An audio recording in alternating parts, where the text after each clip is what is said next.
زابل چې یو کرهنیز ولایت دی د مسؤلینو په وینا تر 85% زیات وګړي په کرهڼه باندې بوخت دي او د کورنۍ اقتصادي ستونزې له همدې لارې حل کوي.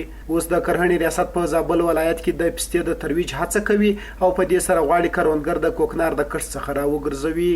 د کرهڼې ریاست مسؤلین وایي د دې ولایت د مرکز کلات سربیره په 3 ولسوالیو کې 138 تنه بزګرانو ته د پستې 210 کیلو تخم چې 114,000 نهالان کیږي ورکړي ترڅو هغوی په خپل 1520 جریبه ځمکو کې باغونه جوړ کړي. دغه ریاست مسؤلین وایي پسته کمې اوبه غواړي او په لږ وخت کې ښه حاصلات ورکوي. او د پستې په رابطه باندې د خلکو غوښتنه موږ ډیره ده چې پسته موږ غواړو. موږ هم کوشش کوو چې پسته ترویج کړو دلته په زابل کې او ښه نتیجه ورکړې ده په زابل کې. نو تقریبا 200 کیلو د پستې تخم موږ سکال توزیع کړو چې دې نه به موږ ته 1,14,000 نهالان په لاس راشي او د دې نهالانو څخه به موږ 600 جریبه باغ په راتلونکي کې جوړ.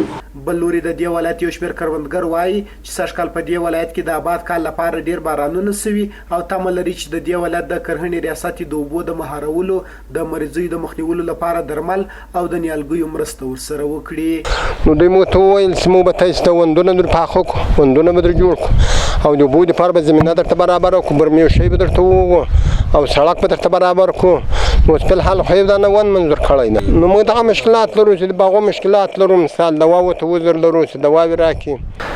د زراعت ریاست زموږ سره د باغداري او مالداري په بخش کې همکاریانې کړي دي راسره.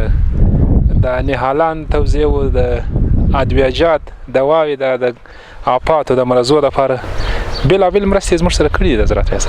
خو دا د اوبو وندونه را جوړوي او باغونه یې دواوې راکوي، دغه دپاره راغلي یو. موږ خو دا نیالانو ته دواو ته چې اوبو د برمو دغه ته ضرورت لرو. د یادونې وړ ده چې وړاندې تر دې هم د دې ولایت د کرهڼې ریاست لخوا 18,000 نیالګي ویشل سوي وو چې کروندګر به ورباندې 600 جریبه باغونه جوړ کړي.